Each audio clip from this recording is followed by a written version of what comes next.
Hi, Kevin Coop here, and this is FaceTime with the Content Guy. So one of the things I've always felt pretty strongly is that if you have a brand identity, you have that thing that makes you special. One of the things you have to be very, very careful about in your business is that you're always growing it, you're always nurturing it, nourishing it, and making sure that you're paying such close attention to it that you never lose that differential advantage. And that goes for practically any business, right? Well, I've been thinking about this because we had a little incident right before Thanksgiving that made me, conscious of this particular advantage that companies need to have and not lose. And it happened, it was actually, this is the first Thanksgiving ever that not all of our kids were around. We have a son who lives in Chicago, and because he had to work late on Wednesday and he had to work early on Friday, he couldn't come home for Thanksgiving. First time. What we decided to do, though, is we said, something, let's give him a little bit of money, we'll give him, and we'll send him some money, and that way he can go have a nice dinner, maybe take a friend, and, we wanted to do that for him. And but things, things happen, things get in the way, you don't think about it, you get distracted, and suddenly it was Wednesday, and we realized we had not sent him the money, but no problem.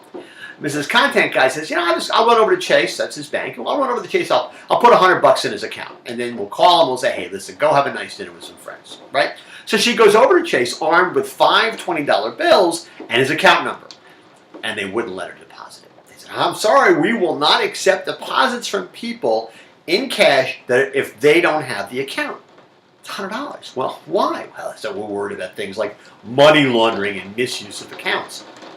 But it's $100. Nobody's money laundering $100. Now, this is a bank policy. This is not a federal policy, although I can see this becoming epidemic because these guys are like lemmings, right? And I just couldn't quite figure it out. I mean, I can't believe that banks have now gotten to the point where they're not taking cash deposits. I mean, what does that mean?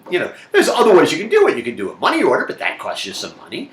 Or you can write a check, but they'd rather take a check that might bounce than they'll take real currency. And last time I checked, cash is actually currency. I checked. I've looked on this stuff. It says it's U.S. currency. I just don't get it. I mean, ironically, I was reading a story the other day, and this is fascinating, that some banks are going to their really big depositors, the people who used to put a lot of money in their accounts, and saying, we're not sure we want your deposits anymore because we're going to have to slap you with a lot of fees because there's financial regulations designed to make us more responsible. That means we're going to have to hit you with a lot of fees. And maybe you want to find another place to put your money. I'm thinking to myself, they're not going to take the money from the little depositors. They don't want to take the money from the big depositors. What exactly are the banks going to do? Oh, yeah, they could be in the loan shark. I'm sorry.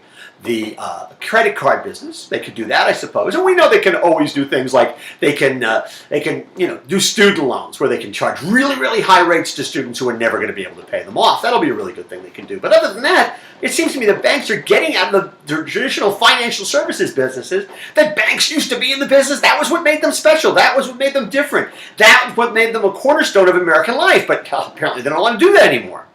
I mean, I don't get this at all. I really don't. I'm sure there's all sorts of rationale for it, but I simply don't get it. And by the way, at some point, and I know this is going to happen, there's going to be a congressional hearing into whether or not companies like Walmart or Google should be allowed into the banking business. And listen, this is a real threat to traditional financial services companies. There was a study done last year that said that, listen, most young people, they don't care who they do their banking. They just as soon do it with Walmart or Google as with Chase or Citibank or any of the other traditional banks. They don't care. They want a product and service that's relevant. They don't care about companies that have been in that traditional business. So, they're concerned about that. And they're going to keep fighting in Washington to make sure that, Walmarts won't get a financial services charter. They won't be able to open a bank. Well, frankly, if Chase walks in the room, they're going to laugh him out because Chase is giving away that business. You don't get to get out of the business, but still get congressional protection so other people can't get into the business, it seems to me. Now, this is true of retailers too, right? I think that retailers of all stripes need to be very conscious about what their advantages are, what their brand identity is, and make sure they don't lose it. They have to nurture it. They have to nourish it. They have to grow it. Now, I'm thinking about this in part because I'm standing right now in my kitchen.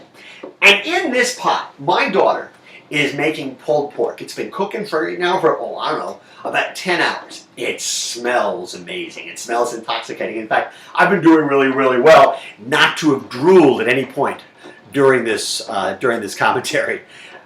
And the thing is that's what food stores ought to do, right? You ought to walk into a food store and it ought to have great smells. It ought to make you drool a little bit because you just get hungry when you walk in the door. But here's my question. When was the last time you went into a food store and it made you feel that way? When was the last time you walked into a food store and it didn't smell pretty much the same as a CVS?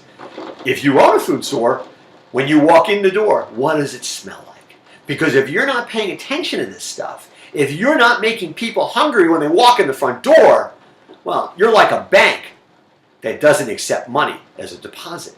You got to nourish your brand. You got to nourish your advantage. You got to nurture it. You got to nourish it. You got to grow it. If you do that, I think it pays dividends.